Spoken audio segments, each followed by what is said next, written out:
how you will know that this whole reparation conversation was going on, how you will know. And okay, let me pick up Kweku Baako's comments, which he put on Facebook himself, which we found. It says he's referring to somebody called George Nkori, of course. As a Ghanaian, I am happy to see our president table that significant motion on our behalf at the UNGA, United Nations General Assembly, commendable and positive. However, the momentum which drove the tabling of the resolution and the reference preceded the advent of Mahama II administration in January 2025. The last but one leg of the momentum transpired in Ghana with the adoption of the Accra Proclamation, which reaffirmed Africa's collective commitment to the advocacy of reparatory justice. That was the immediate spark behind the AU's declaration of, quote, decade of action on reparations and African heritage, unquote.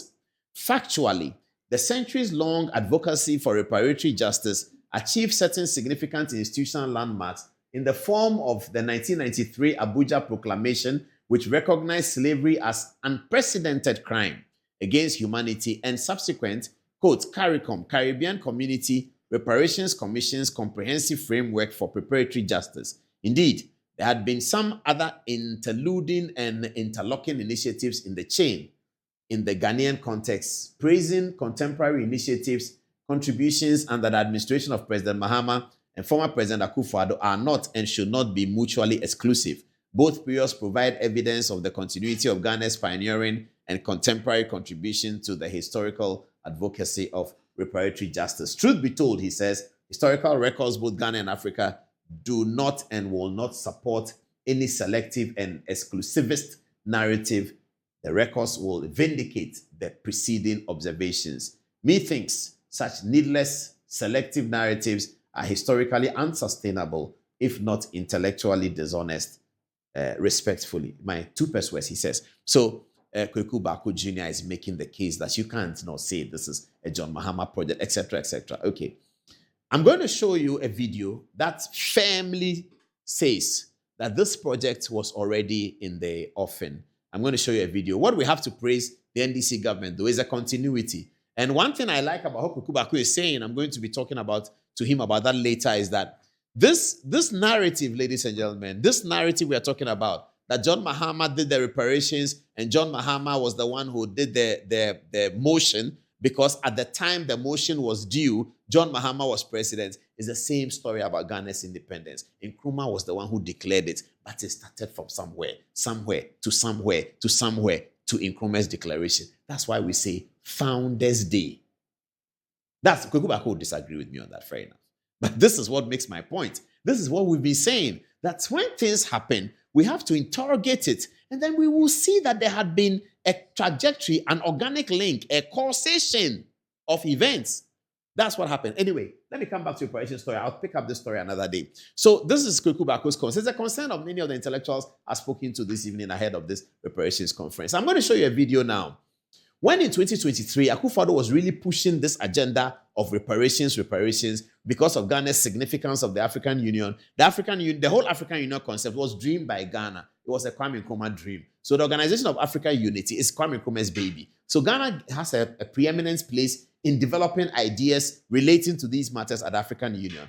Akufo-Addo was very passionate about it, and he championed it. Whilst he did that, after the African conference, here is Professor Ransford Jampo appearing on TV3, then to talk about Akufo-Addo's interest in the reparation. Have a look. I ask my students, do you think that the call for reparation is justified? Okay, and then the students are able to look at all the kinds of things that have happened to Ghanaians since independence to date, and they are able to unanimously dismiss the idea or call for reparation. Why? We are a nation that is noted for fetching water with baskets. So reparation, so that they give us money and Sisi Adapa will go and hide under her bed.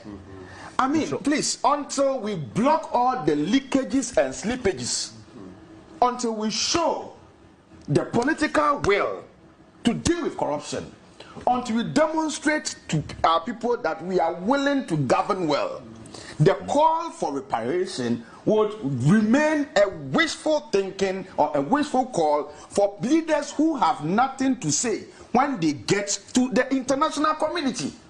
Right. If President Akufo-Addo is interested in reparation, let him begin to do his homework.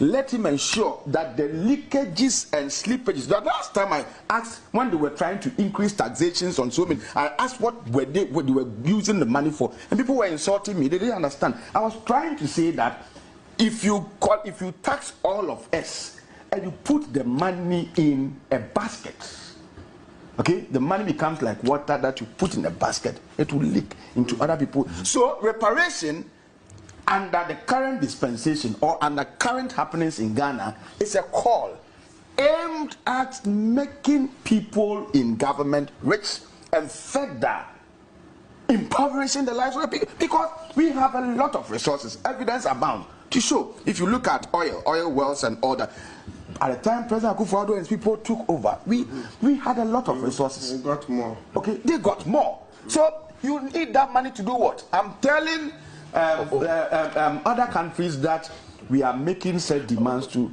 that look, if they would heed to those demands, they should first ensure that we've sealed all the avenues for leakages. And Professor Rossford Jampo was not referring to President John Dramani Mahama. He was referring to Nana Akufo-Addo.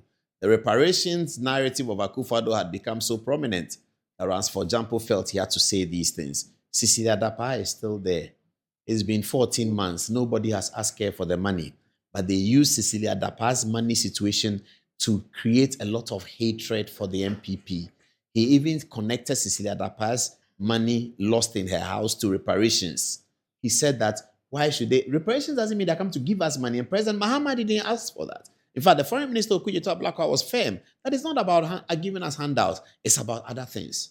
So I don't know what you make of the video, but this is the narrative I share with you. Well, that is why we are here. We are here to remind everyone that the old politics of I said it and we've forgotten about it is gone forever. Now, social media does not forget. I know the things I've said about social media. Tomorrow I'm a politician. I am waiting for them to come and put it out.